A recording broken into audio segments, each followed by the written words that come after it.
Peggy 18.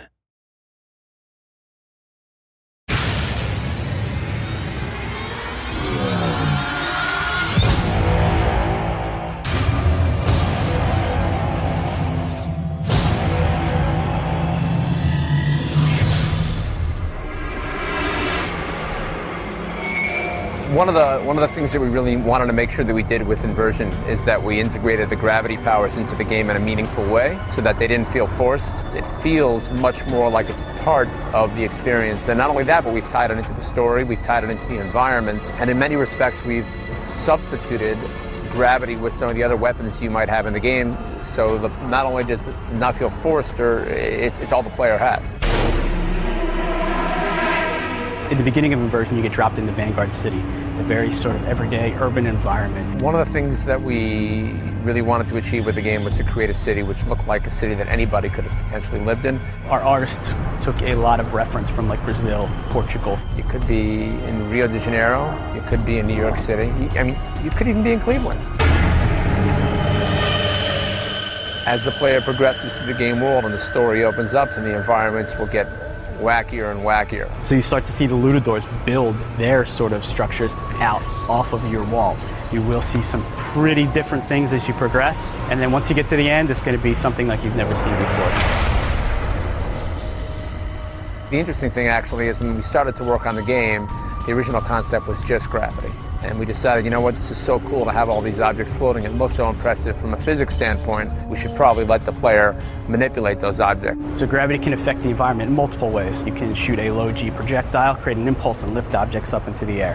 High gravity does the opposite. You can shoot objects which are floating, hanging, and knock them down to the ground. Vector changes. So vector changes really give us the opportunity to play with the environment. You're standing on the floor, and the next thing you know, you're standing on the side of one of those skyscrapers. And that's awesome. It's kind of trippy, kind of like an Escher drawing or painting. The last way gravity is used in our game is zero gravity environments. The players can actually navigate through these floating environments, grabbing onto different pieces of cover and floating from object to object. Our attitude, by the way, with regards to the cover system and shooting is that we don't need to reinvent the wheel. There are games out there that are doing it really well. Having said that, you know, we obviously wanted to innovate. So we've had to establish a cover system which works in zero gravity. Because when you hop into this environment, I can jump here, here, here, here, here, move around objects, move under, around them, really 360 degrees of cover and movement. One of the fun things about using gravity as a weapon is thinking about how an enemy would react when he gets lifted into zero gravity. So when you shoot the Ludadors with low gravity, they lift up out of the air. Everything's flailing and get their guns and try to shoot. But they're not very accurate because they're floating. There's a lot of recoil, there's a lot of pushback. And actually the enemies can use zero gravity against you. So when the Ludadors have the same powers as you, it makes a very interesting balance. Stop! When we started to develop Inversion, one of the things that we really wanted to focus on was advanced physics.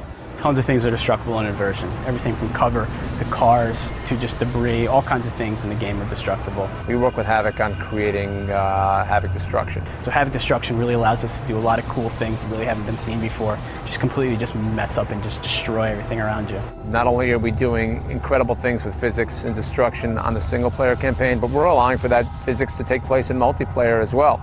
No one's doing that. One of the things that I'm really excited about in the game, for me personally, is just how immersive and believable we've made the game world over the first few levels of the game. It really sucks you in. You have great voiceover acting, you have some great music, you have some great encounters with enemies, you have great boss fights. Just when all those things click together is when you sort of know, I think we're on to something here.